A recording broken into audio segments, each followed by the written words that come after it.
भैया चंपत राय जी, ऐसा नहीं है। चंपत राय जी को मैं उनके घर से उनके कार्यकाल तक जानता हूँ। वो बहुत साधारण परिवार से थे और टीचर थे।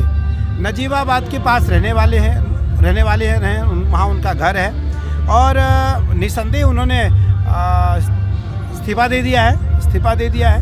तो अगर एसआईटी जांच हो रही है, जांच में मुझे लगता है, देखो मोदी जी और योगी जी के नेतृत्व में राम मंदिर का कार्य चल रहा है, काशी विश्वनाथ का काम चल रहा है, महाकाल का काम चल रहा है, बद्रीनाथ केदारनाथ का काम चल रहा है। भारत में जितने धर्मार्थ जगह हैं, धर्म स्थान है, वहाँ कॉरिडोर का कार्यक्रम चल रहा है। मुझे लगता है उनके प्रकल्प में कोई किसी प्रकार की एक सुई के नक के बराबर भी गड़बड़ी नहीं होगी।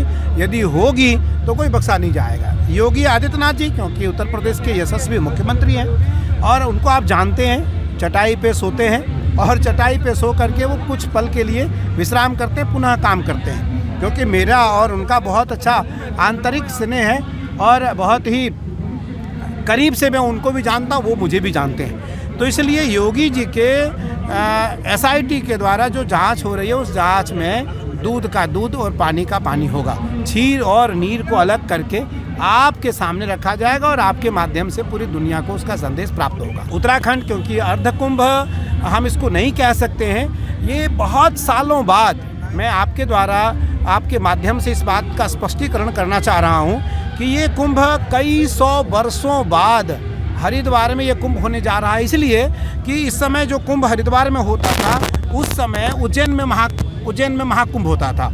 उज्जैन में महाकुंभ होने के कारण सारे साधु संत, आचार्य, नागाओं के साथ, पंचों के साथ, अखाड़ा परिषद राष्ट्रीय अध्यक्ष पूज्य श्री महंत रविंद्रपुरी जी महाराज, महामंत्री हरिगिरी जी महाराज के नेतृत्व में हमारा अखाड़ा उज्जैन होता था।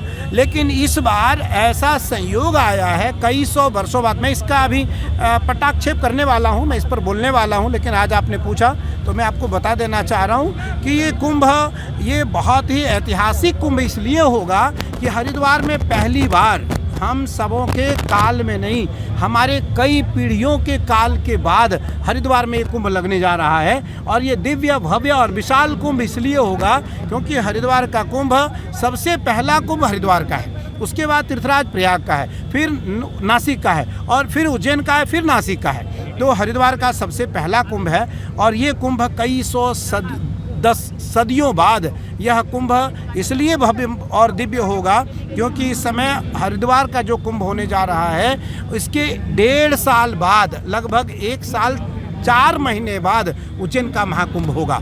तो हम इस कुंभ को दिव्य, भव्य और विशाल इसलिए करेंगे कि हरिद्वार केवल आस्था का केंद्र नहीं, हरिद्वार आध्यात्मिक राजधानी है। भारत के सभी छोटे बड़े सभी साधु, महात्मा, आचार्य वहाँ रहते हैं। हमारे करोड़ों करोड़ अनुयायियों की श्रद्धा, आस्था और विश्वास हरिद्वार की गंगा पर टिकी रहती है।